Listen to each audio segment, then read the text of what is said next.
Lucas 14, versículo 15.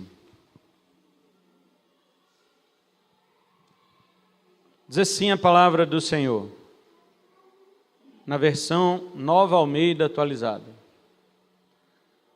Ao ouvir tais palavras, um dos que estavam à mesa com Jesus lhe disse: Bem-aventurado aquele que participar do banquete no reino de Deus. Jesus, porém, olha o porém aí, respondeu: Certo homem deu uma grande ceia e convidou muitos. À hora da ceia, enviou o seu servo para avisar aos convidados: Venham, porque tudo já está preparado.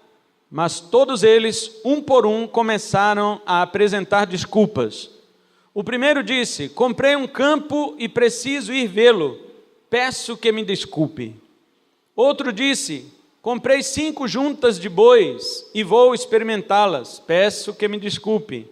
E outro disse: Casei-me e por isso não posso ir. O servo voltou e contou tudo ao seu senhor. Então, irado, o dono da casa disse ao seu servo: Saia depressa para as ruas e becos da cidade e traga para cá os pobres, os aleijados, os cegos e os coxos. Mais tarde o servo lhe disse: Patrão, já fiz o que o Senhor mandou e ainda há lugar. Então o Senhor disse ao servo: Saia pelos caminhos e atalhos e obrigue todos a entrar, para que a minha casa fique cheia. Porque digo a vocês que nenhum daqueles homens que foram convidados provará a minha ceia. Amém? Os irmãos podem assentar em nome de Jesus. Glória a Deus. Hoje nós vamos falar sobre o seguinte tema. O tema é: deixe as desculpas para os réprobos. Primeiro vamos falar o que é réprobo. Réprobo é o reprovado. É aquela pessoa a quem Deus não escolheu para a salvação. Na teologia reformada chama-se réprobo, ou reprovado, ou não eleito. Então o tema desta mensagem é este: deixe as desculpas para os réprobos. Irmãos, uma das coisas mais maravilhosas a que o reino de Deus é comparado é com um banquete. É uma festa, é com bastante comida. Não que o reino de Deus seja comida e bebida, como disse o apóstolo Paulo em Romanos 14, 17. Mas aqui há uma comparação de algo terreno e prazeroso que se compara com a realidade espiritual. E uma das coisas mais prazerosas da vida terrena é comer e beber. Por isto, em várias ocasiões, Jesus Cristo compara o reino dos céus a um banquete, a uma coisa prazerosa, a uma coisa deliciosa, saborosa. Na mente judaica antiga, do período interbíblico, os judeus imaginavam que Deus daria um grandioso festim para inaugurar seu reino, e no banquete eles jantariam inclusive o Leviatã, o grande monstro marinho, que sempre foi símbolo, na crença popular antiga, dos inimigos de Deus. Os babilônios, por exemplo, acreditavam em um deus marinho, em um monstro marinho, que atrapalhava a criação dos deuses, do deus Marduk e outros deuses que faziam a criação da terra. Então, na antiguidade, os monstros marinhos, ou o mar, sempre foi tido como símbolo da oposição a Deus. Por isso que em Apocalipse o mar sempre representa as nações em oposição a Deus. Naquela época também o convite era feito 2 vezes. O primeiro ao escolher os participantes e o segundo ao estar pronto o jantar. Então era como um convite antecipado que era feito, e esses 3 casos aqui poderiam ter dado as suas escusas nesta hora, em que o primeiro convite foi realizado, que era realizado com antecedência, mas eles não deram nenhuma desculpa. Inclusive o homem que disse que casou, ele provavelmente nem era ainda casado quando recebeu o primeiro convite. Mas era costume naquela época fazer o segundo convite quando a festa já estivesse pronta. Então rejeitar este segundo convite era uma afronta descabida contra o dono da casa. Micklin diz que havia judeus soberbos que não iam a um banquete se não fossem convidados 2 vezes. Citado por Hendrickson no comentário de Lucas, volume 2. Vemos isso também no livro de Esther, capítulo 5, verso 8, quando ela marca um jantar para trazer à sua presença aquele homem chamado Amã. E também no capítulo 6, 14, quando o jantar está pronto, ela manda chamá-lo novamente. Então, eu expliquei o contexto histórico e o contexto cultural para os irmãos. Agora eu vou explicar o significado da parábola. Aqui na parábola, os convidados que aceitaram o convite antecipadamente, mas rejeitaram na hora H, são os judeus. Os pobres, aleijados, os cegos e os coxos do verso 21, são os judeus rejeitados pelos judeus, que eram os publicanos e as meretrizes, conforme foi lido aqui no início do culto pelo presbítero Wesley no texto de Mateus 21, que Jesus disse para os fariseus que os publicanos e as meretrizes ouviram João e creram nele, portanto eles entrariam na frente deles no reino de Deus. Agora, os dos caminhos e atalhos, lá do verso 25, representam os gentios. Então você tem 3 classes aqui. Os convidados de honra, que fizeram pouco caso do convite, são os judeus. Quando aquele senhor se enche de ira e manda chamar os coxos, pobres, aleijados e cegos, esses são os judeus considerados indignos pelos próprios judeus. E quando ele diz, sai agora pelos caminhos e atalhos, porque o homem disse ainda há lugar, né? Se ainda há lugar, ele falou, então vai trazer quem? Vai pelos valados, vai pelos atalhos, pelos caminhos, traga todos. Então ele está falando dos gentios. Aqui ele está falando dos gentios.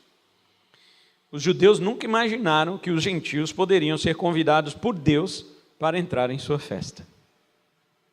E eles entenderam isso aqui, quando Jesus Cristo conta a parábola, eles entenderam. Nós que não entendemos, porque não estamos atentos, né, ao contexto bíblico, tanto cultural como teológico, como estou fazendo aqui agora. Então, agora que já está explicado o contexto cultural e teológico, eu quero fazer aqui uma observação. Com toda convicção, nós damos graças a Deus por ter Israel rejeitado o convite, não é verdade? Nós agradecemos a Deus, porque assim os desmerecidos foram incluídos no reino. Com isto, não estamos sendo antissemitas. Não queremos dizer que os judeus é bem feito para os judeus, não, porque ainda há lugar. Ainda há lugar, como diz a parábola no verso 22. E embora os judeus tenham rejeitado a Cristo em massa, todavia muitos deles aceitaram. Os irmãos lembram que os 3.000 primeiros crentes eram judeus. Não é isso? Atos 2. Os que creram e foram batizados no dia de Pentecostes eram todos judeus, que moravam no estrangeiro, mas eram judeus. Eles não eram gentios. Os judeus hoje também continuam, alguns aceitando o convite, mas por incrível que possa parecer, entre os gentios, para quem foi aberta esta porta do evangelho, ainda há também muitos vestígios de rejeição e desprezo ao convite do Senhor. Vamos ver isto. Em primeiro lugar, quando os bens e as posses se tornam um obstáculo para o reino. A primeira escusa diz respeito a posses e bens. O homem sabe que a sua desculpa não é válida. Vamos voltar aqui no versículo 18, que diz: mas todos eles, um por um, começaram a apresentar desculpas. O primeiro disse: comprei um campo e preciso ir vê-lo, peço que me desculpem. Este homem sabe que a sua desculpa não é válida, por isso ele faz algumas ênfases aqui. E eu quero chamar a atenção dos irmãos para as 2 ênfases que ele faz na sua frase. A primeira ênfase, ele fala sobre a necessidade. Observe que ele diz o seguinte: eu comprei um campo e preciso ir vê-lo. No grego ele diz, eu tenho e preciso. Eu tenho que e preciso ir. Ele repete, ele dá ênfase nesta palavrinha, eu preciso, eu devo, eu tenho que ir. Ele sabe que a sua desculpa é tão esfarrapada que ele precisa se obrigar a ir. E ele repete com ênfase esta grande necessidade. Ele está vendo que é um remendo novo em pano velho. Por quê? Porque ninguém compra uma terra sem ver antes. Ele diz, comprei a terra, preciso ir ver. Não, mas é o contrário. Primeiro você vê a terra, para depois você comprar. Não é assim? Ou alguém compra uma terra e depois, não, vamos comprar aqui, quanto você quer na sua terra? Eu quero tanto, fechou o negócio. Aí semana que vem eu vou lá ver como é que é essa terra. É assim que faz o negócio? Claro que não. Primeiro você vai ver a terra, vai examiná-la, para depois você adquiri-la. Assim este homem, a primeira ênfase, eu tenho que ir ver porque eu comprei a terra. É esfarrapada a sua desculpa. A segunda ênfase que ele dá é no pedido de desculpa que ele faz ao que está lhe convidando. Ele diz, peço que me desculpe. Queridos, uma das desculpas que mais temos ouvido na rejeição do Evangelho diz respeito a conquistas de bens materiais. Comprei um campo, comprei um terreno, comprei uma chácara, comprei um sítio, comprei uma fazenda, comprei um carro, comprei isto, comprei aquilo. Tudo que as pessoas adquirem como posses, como bens, torna-se objeto de rejeição do Evangelho.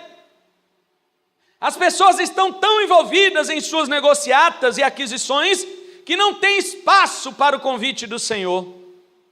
Jesus havia dito na parábola do semeador, em Lucas 8,14, quando ele está explicando a parábola, ele diz o seguinte, a parte que caiu entre espinhos, estes são os que ouviram, e no decorrer dos dias foram sufocados com as preocupações, as riquezas e os prazeres desta vida. Os seus frutos não chegam a amadurecer. Nós não negamos que o mundo tem suas atratividades, e estas muitas vezes encantam os nossos olhos, ainda mais quando se aparenta fácil de serem adquiridas. Quando é um negócio apertado, difícil, você até vem para o reino de Deus, eu vou orar porque eu quero fechar o negócio. Mas quando o negócio está muito fácil, você nem ora. Adquire, fecha e depois desaparece, não quer mais saber do reino de Deus. As pessoas se envolvem, elas ficam emaranhadas, e quando se dão por conta, o tempo já passou, a vida já acabou, e o reino de Deus ficou abandonado. Aqui mesmo em Lucas 12, um jovem havia pedido a Jesus que intervisse em seu caso de herança com seu irmão mais velho. Lucas 12, 13 a 15. Ele disse, Senhor, ordena meu irmão que reparta a herança comigo. E Jesus disse para ele, homem, quem foi que me colocou como juiz ou repartidor de herança entre vós? Na realidade, Jesus Cristo está dizendo, eu não vim do céu para repartir herança terrena, eu vim do céu para repartir herança celestial com aquele que crê no meu nome. Como diz Atos 20, 32 e Hebreus 9, 15. Entretanto, as pessoas não estão interessadas naquilo que não se vê. Eu digo para você assim, irmão, vem aqui, vamos servir mesmo a Deus, vamos nos dedicar ao reino de Deus, porque tem uma herança gloriosa no céu. O cara, cadê? Eu não estou vendo nada. Se eu disser para ele, irmão, vamos comigo fazer uma obra de Deus ali, porque eu tenho um sítio para te dar, eu tenho uma chácara para te dar. Onde que é? Vou lá, mostro, tem rio no fundo. Aí o cara, vamos então, vamos fazer a obra de Deus. Ele faz porque está vendo, mas ele não entende que há uma recompensa eterna, porque esta aqui perece, esta aqui vai ser consumida e destruída. Todas as forças que você envolve para adquirir seus bens, são forças que se desgastam de você para você mesmo. E você vai ficando desgastado, velho, acabado, destruído, bem como seus bens e posses que você também adquire. Tudo isto ficará, perecerá, e você deixou de adquirir heranças celestes. Entretanto, como ninguém está interessado naquilo que não se vê, Jesus contou uma parábola para aquele jovem que havia pedido isso para ele, acerca de um homem rico que havia produzido muito, mas por não ter onde armazenar sua colheita, isso é Jesus contando a história para o rapaz, ele pensou em destruir seus celeiros e construir outros maiores. Dessa forma poderia, em sua opinião, descansar, comer, beber e aproveitar a vida. Versículos 16 ao 21 de Lucas 12. O problema é que naquela noite, mesma noite em que ele planejava sua boa vida, Deus lhe pediria a sua alma. E ainda chama ele de louco. Louco? Quem me chama assim? Quem tem a audácia de me chamar de louco? Eu, o maior fazendeiro de Jerusalém. Louco, acorde.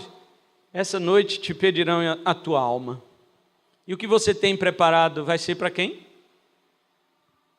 Na verdade, qual que é a importância de tudo isso? O cara matutando, ele não dormia. Ao contrário do irmão José Augusto, que não dormia por causa do reino. Por preocupar-se com o reino. Aquele homem preocupava com o seu reino. Ele não dormia e ficava pensando, meu Deus, meu carro está pequeno, rapaz, não está cabendo, vou ter que comprar um SUV. Minha casa está pequena, minhas posses, minha fazenda está produzindo pouco, eu vou ter que comprar uma coisa para colocar dentro de um celeiro maior, porque o meu celeiro não cabe. O cara nem dormia. E Deus chama ele de louco. Essa noite pedirão a tua alma.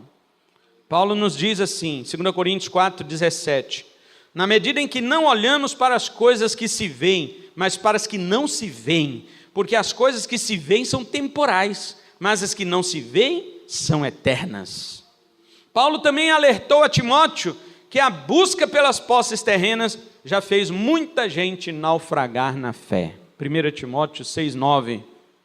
Bem, meus irmãos, encerrando aqui este primeiro ponto da minha mensagem, não é de estranhar que o mundo tenha uma preferência pelas riquezas em detrimento do reino de Deus. O mundo não, porque o mundo é isso mesmo.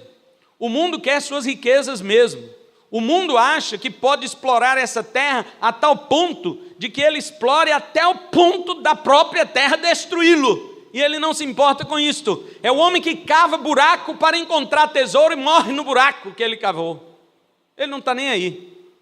Mas é de espantar a quantidade de crentes que têm esta mesma inclinação. Quando Jesus disse que devíamos buscar o seu reino e sua justiça, porque as coisas necessárias nos seriam acrescentadas, Lucas 12:31, as pessoas inverteram o mandamento, eles têm buscado outras coisas e querem que o reino seja acrescentado. Pode isso, Arnaldo? Quando alcançam algum bem, era de se esperar que fosse agora com este bem investir no reino de Deus, mas o que acontece? Justamente o fato de terem adquirido posses, carros, terras, casas, é o que os afasta do reino de Deus. Crentes que antes eram assíduos aos cultos, fervorosos nos trabalhos da igreja, agora depois de terem adquirido alguma coisa, se dirigem para as diversões deste mundo e para o reino de Deus não tem mais tempo, ou estão cansadas. Antes eu não ia no clube, por quê? Eu não tinha carro, eu ia chegar lá a pé, de bicicleta, todo mundo chegando de carro no clube, eu chegando de bicicleta. Agora eu tenho carro, vou no clube, não é na igreja. Quem deu o carro? Foi o dono do clube? Quem te deu a posse? É aqueles a quem você quer mostrar? Ou aquele a quem você deve devolver?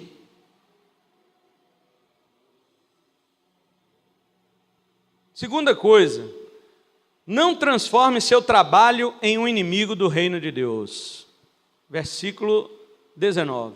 Outro disse, comprei 5 juntas de bois e vou experimentá-las. Peço que me desculpe. As juntas de bois são ferramentas de trabalho. Este segundo convidado se desculpa com seu material de trabalho, Mas observe que, ao contrário do primeiro, ele já pensa que sua justificativa é melhor.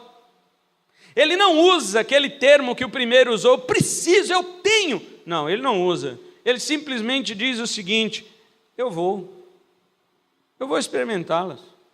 Ele não diz que tem, ele não diz que precisa experimentar suas juntas de boi. Por quê? Porque na realidade, na mente dele, ele imagina que a sua desculpa será aceita. Afinal, o trabalho é algo digno, é muito mais desculpável do que posses. Ele diz na mente dele: eu estou melhor do que o outro. O outro está faltando com o reino por causa das posses. Eu não, é por causa do trabalho. Deus entende, ora. Então ele não pede, ele pede desculpa. Você vai ver que ele pede.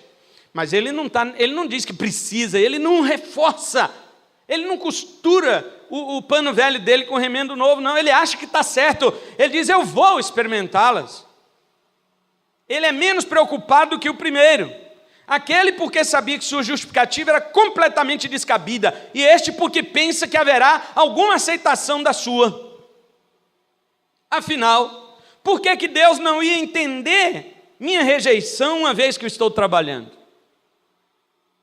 Mas observe que ele cai na mesma desculpa esfarrapada do primeiro. Ele diz que já havia comprado as juntas de boi, mas ia experimentá-las. Alguém compra uma junta de boi sem primeiro testar os bois para ver se eles são bons, sadios, se eles são realmente trabalhadores, se eles dão conta do recado? Não, primeiro você experimenta a junta de bois para depois comprar.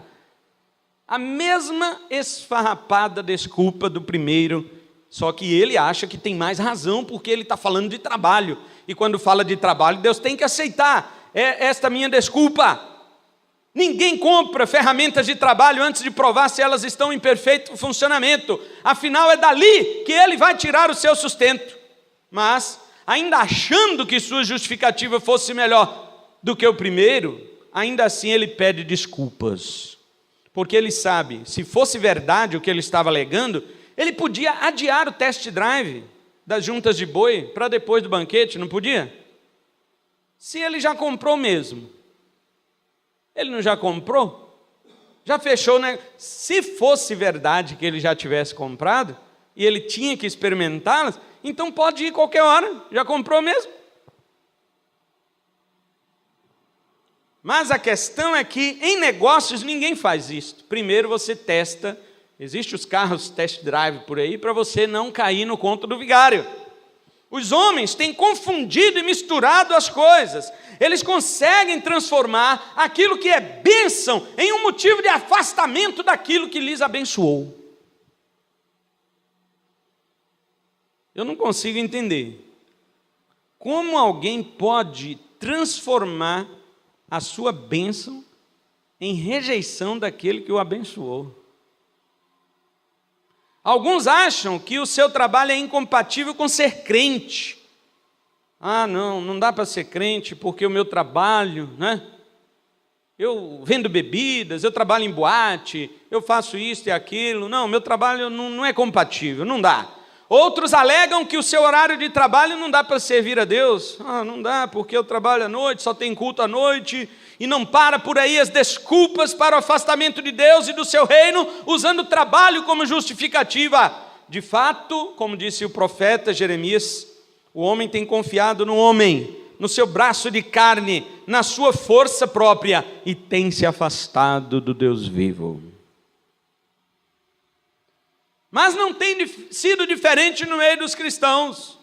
Os crentes deveriam ser o exemplo de como seu trabalho é abençoador para a sua casa e também como fonte de renda para sustentarem a sua família e o reino de Deus. No entanto, as mesmas desculpas dos mundanos aparecem na boca dos cristãos.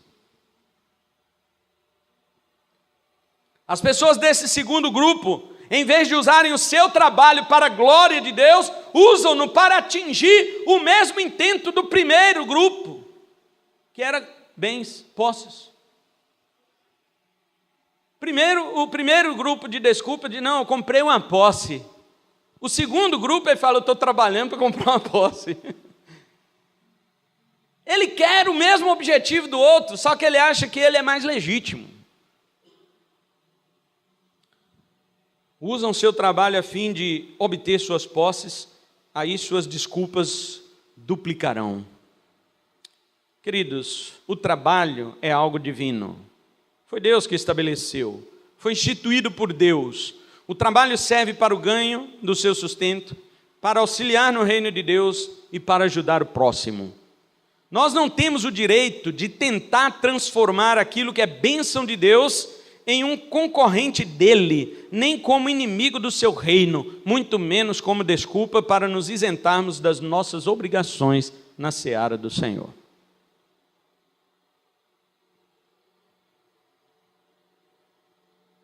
Terceiro e último, a aparente e justa desculpa da família. O terceiro homem usa a mais aparentemente justa desculpa, a família. Ele diz lá no verso 20, ele fala: outro disse, casei-me e por isso não posso ir. Observa, quem poderia se interpor diante de um assunto tão legítimo como esse? Quem pode alegar que aquele que observa a sua família, em primeiro lugar, está errado? Observe que este homem, o terceiro homem, nem mesmo como os anteriores, ele pede desculpa, ele não pede. Ele fala, eu casei e não posso ir, pronto. Ele não fala, peço que me desculpe, ele não fala. Ele se sente mais justo do que os outros dois. O primeiro se sente totalmente culpado, então ele fala da grande necessidade que ele tem que ir ver o campo e ainda pede desculpa. O segundo pede desculpa, mas já não fala da necessidade, porque ele acha que é legítimo largar o reino por causa de trabalho. Agora o terceiro, nenhuma das duas coisas, nem fala que tem e nem pede desculpa. Porque ele está falando de quê? Ele está falando da família. Ele acha que está coberto de razão. Entretanto, a justificativa do terceiro era tão descabida quanto as outras. Em Deuteronômio 24, verso 5, a lei de Moisés eximia o homem durante o primeiro ano do casamento, do serviço militar e de responsabilidades públicas, mas não lhe tirava o direito de assistir a um banquete. Ao contrário, estimulava o exercício disto, nesse direito, porque no final do verso 5, em Deuteronômio 24, diz que ele devia ficar este ano isento do serviço militar e das obrigações civis para alegrar a sua mulher, levando ela ao banquete. Isso na verdade teria alegrado a sua mulher. E antes, quando ele recebeu o primeiro convite, se ele tivesse informado ao que o convidara do seu matrimônio, essa pessoa cordial teria dito para ele, ora, então traga sua esposa também. O negócio é que nenhum dos três disse que não ia no primeiro convite. Eles só disseram que não na hora que a mesa já estava posta. Assim como o trabalho, irmãos, o casamento também não deve ser usado como desculpa para rejeitar o serviço a Deus. Ouvimos frequentemente as pessoas dizer, meu marido não gosta que eu seja crente, ou então, a minha família é de outra religião. Enfim, para se dizer não ao evangelho, muitas desculpas usando a família como se tentando legitimar a rejeição têm sido oferecidas a Deus. O casamento é bom. Assim como o trabalho, ele também veio de Deus. Mas as pessoas utilizam-no contra Deus, assim como fazem com tudo aquilo que elas usam de Deus. No final, sempre se voltam contra Deus. Mas isso ainda é o de menos, que as pessoas usam isso contra Deus. Porque parece que o ser humano não se satisfaz enquanto ele não encontra outra maneira de ser mais afrontador do que já tem sido. Eu estou falando agora do casamento homoafetivo.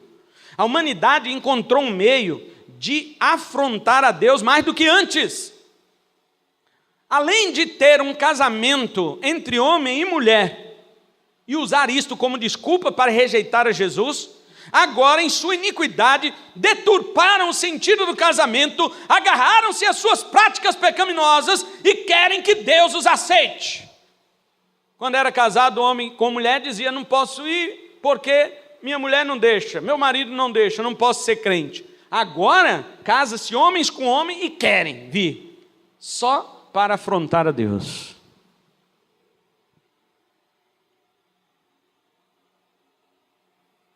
E a igreja, o que é que ela tem feito diante disso? Algumas se calam, outras aprovam, poucas rejeitam. As que aceitam essa prática iníqua usurpam o lugar de Deus, dizendo que é porta-voz de Deus, e dizem para essas pessoas assim: não, Deus te aceita como você é. Práticas pecaminosas são aceitas dentro da igreja, para que a igreja seja vista com bons olhos diante da sociedade, essa sociedade corrupta, mundana em que nós vivemos. Casei, portanto não posso ir.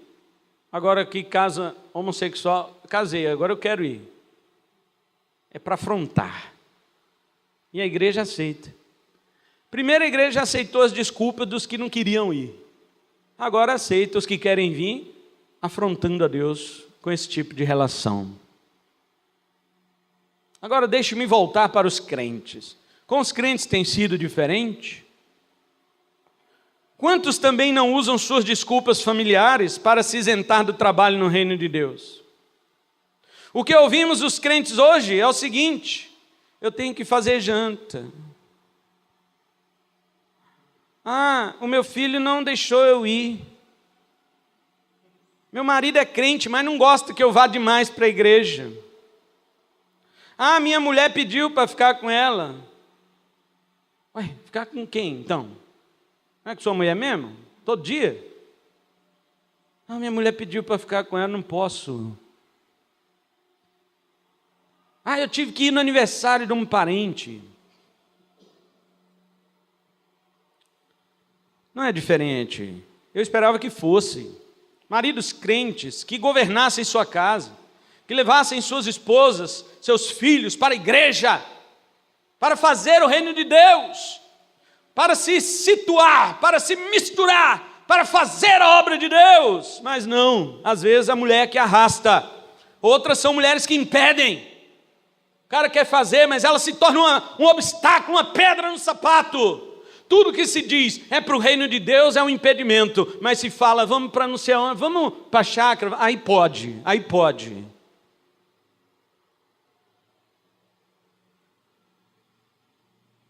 Casei, não posso ir. Queridos, observamos que as desculpas e rejeições não foram apenas prerrogativa dos judeus rebeldes contra o Filho de Deus, não. Elas se estendem pelo mundo gentílico também, e além do mais, estão dentro das igrejas. Observamos também que a cada justificativa, a vergonha era menor, e a necessidade de se arrepender ia diminuindo. Perceberam isso? O primeiro todo preocupado: eu preciso, desculpa. O segundo: eu vou, desculpa aí, mas eu vou. E o terceiro: não vou não, porque nem desculpa nem nada, eu casei, acabou. Isso já é o bastante. Família em primeiro lugar. Quanto não ouvimos isto? Pastores têm ensinado isso? Família em primeiro lugar.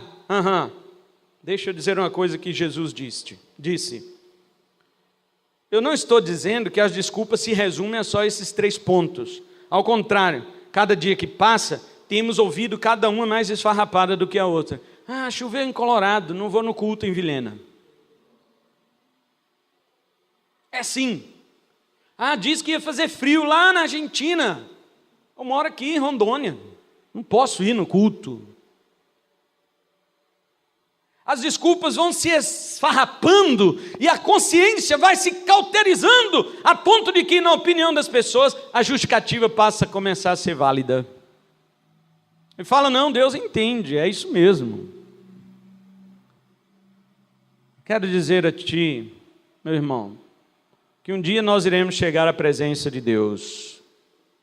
A pergunta que eu te faço hoje é a seguinte: será que todas as desculpas que apresentamos ao Evangelho hoje serão consideradas por Deus? Será que nossas posses e bens irão convencer Deus de alguma coisa? Senhor, eu adquiri aqui, está aqui, de fato, dizer a Deus naquele dia que não tivemos tempo, porque estávamos envolvidos em nosso trabalho. Afinal, Deus, o trabalho foi o Senhor que deu para sustentar a família, a mulher que eu casei, que o Senhor me deu, como Adão disse para Deus, a mulher que o Senhor me deu, ela me deu da árvore e eu comi. Será que Deus vai aceitar o argumento?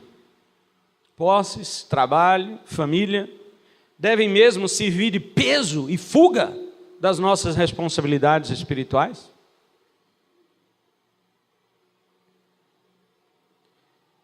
Tem uma mensagem para dois grupos aqui. O primeiro é dos judeus, então não tem uma mensagem para eles, a não ser que tenha algum judeu incrédulo aqui. Primeiro, você que não entregou sua vida ao senhorio de Cristo, não há desculpas válidas para você diante de Deus. Naquele dia, Deus não vai aceitar qualquer argumento seu, porque o reino dos céus, Jesus o comparou, Mateus 13, 44, há um tesouro escondido no campo, que um homem achou e escondeu. Então, transbordante de alegria, vai, vende tudo o que tem e compra aquele campo. Isso é o reino. Se você acha que existe coisa mais importante do que o reino, você não está no reino. Você ficará de fora dele. Porque o reino do céu, Jesus comparou a isso, a um homem que achou um campo que tinha um tesouro e ele vendeu tudo que tinha para comprar aquele campo. E em Mateus 13, 45, Jesus também compara o reino a um homem que negocia e procura boas pérolas. E quando encontrou uma pérola de grande valor, ele foi, vendeu tudo que tinha e comprou aquela pérola. Tem gente que não desfaz das pérolas que ele já tem. Não desfaz. Porque o reino não é tão importante para ele. Pode ler lá, está Mateus 13, 44, 45. O reino dos céus é semelhante a um tesouro escondido no campo, que um homem achou e escondeu. Então, transbordante de alegria, vai, vende tudo que tem e compra aquele campo. O reino do céu também é semelhante a um homem que negocia e procura boas pérolas. Quando encontrou uma pérola de grande valor, ele foi, vendeu tudo que tinha e comprou a pérola. É isso que você tem feito pelo reino de Deus? O reino de Deus ainda é uma das pérolas que você tem e deixa para outra que você encontrar e achar maior? Ou seja, se você não considerar o reino de Deus melhor do que qualquer tesouro que você já tenha ou que procure ter, então você não é digno de Jesus Cristo. Até mesmo a família, que é algo básico, completamente legítimo, que está acima de tudo mais. Jesus disse o seguinte em Mateus 10, 37, quem ama seu pai ou sua mãe mais do que a mim não é digno de mim. Quem ama seu filho ou sua filha mais do que a mim não é digno de mim. Nada há que possa sobrepujar o amor e a dedicação a Deus que devemos ter para com Jesus Cristo e o seu reino. E para você que é crente, eu digo o seguinte: você já deveria saber de tudo isso que eu preguei hoje. E provavelmente você sabe mesmo. Você já sabe mesmo. Como diz no ditado popular brasileiro, eu estou chovendo no molhado hoje aqui. Porque todo mundo sabe disso aqui que eu preguei. Porém, a sua vida tem sido como a daqueles que consideram as coisas terrenas mais importantes do que o reino de Deus. Não pense você que ao desprezar o reino de Deus aqui, vai fazer com que Deus te aceite lá. Não pense isso.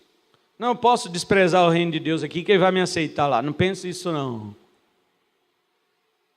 Jesus disse em Mateus 10, 32, 33, todo aquele que me confessar diante dos outros, também eu confessarei diante de meu Pai, que está nos céus. Mas aquele que me negar diante das pessoas, também eu negarei diante de meu Pai que está nos céus. Vamos deixar as desculpas para os réprobos. Vamos nos sentir honrados por termos sido chamados, mesmo sem termos sido merecedores de estarmos aqui. Afinal, esta festa não era para nós, em primeiro plano. Vamos transformar nossas desculpas em confissões de arrependimento e em palavras de dedicação e de entrega para o reino de Deus.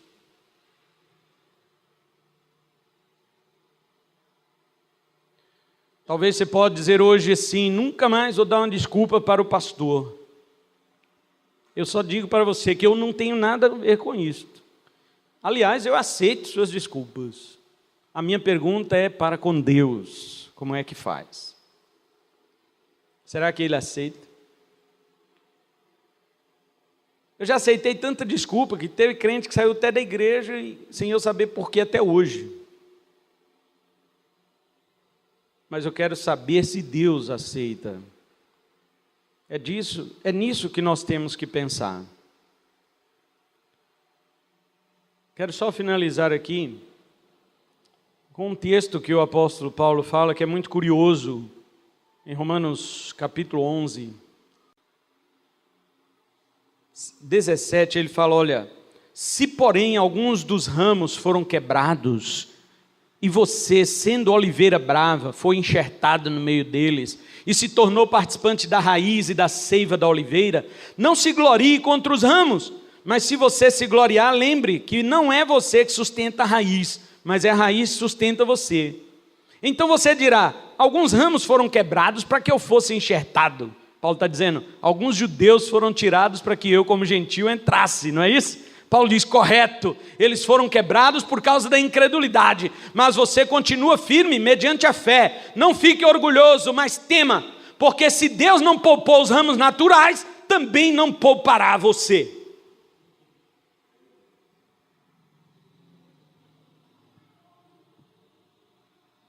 Os judeus saíram, glória a Deus, ainda bem que os judeus rejeitaram Jesus, ainda bem que os judeus bateram em Jesus, cuspiram, mataram, glória, que os judeus crucificaram Jesus. Hoje estou salvo, não te glories, porque se Deus não poupou os judeus que eram o povo da aliança, também não poupará você. Paulo está dizendo. Do mesmo jeito que Deus enxertou, Ele pode quebrar o galho. E quebrar o galho aqui não tem o sentido da nossa gíria, não. Não é coisa boa, não. Quebrar o galho é tirar para queimar, para destruir. Que o Senhor tenha misericórdia de nós. Que nós possamos usar das coisas legítimas. Porque ter posses, qual que é o problema? Não existe problema. Você tem posse, glória a Deus. Tem carro, tem casa, tem sítio, tem fazenda, glória a Deus. A questão é: isto está servindo para a glória de Deus ou para o afastamento? Você ter um trabalho, junta de bois aqui, representa o trabalho? Amém. Você quer um trabalho melhor? Pastora, por mim, eu quero fazer um mestrado. Para que você quer um mestrado? Porque agora no meu serviço o mestrado ganha um bônus. Perdeu tudo, perdeu. Eu achei que era por causa da glória de Deus, mas não é, porque você vai ganhar mais. Pastor, ora por mim, porque meu emprego agora, se eu fizer isso, eu vou estar aqui. Por que, irmão, que você quer que você melhore no emprego? Agora eu vou ganhar mais e tá, não sei o quê. Acabou, já não é mais para a glória de Deus. Posso até orar, porque igual eu falei, eu aceito as desculpas. E eu acabo orando mesmo. Senhor, abençoa o servo, a serva do Senhor aí, nesse negócio que quer. Mas, será que é para a glória de Deus? Ou só vai me servir para o afastamento? E finalmente, não use sua família como um pretexto e desculpa.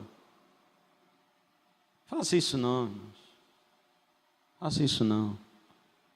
A família é um bem precioso. Ela vem lá da criação. Quando Deus entregou para Adão, sua mulher, e disse: procriai, encham a terra, tenham filhos. Salmo 127, 128, os filhos são herança do Senhor, bem-aventurado o homem que tem família, Deus o abençoa dessa e daquela forma. Mas Jesus disse, sabe o quê? Minha família, minha mãe e meus irmãos são aqueles que fazem a vontade do meu Pai.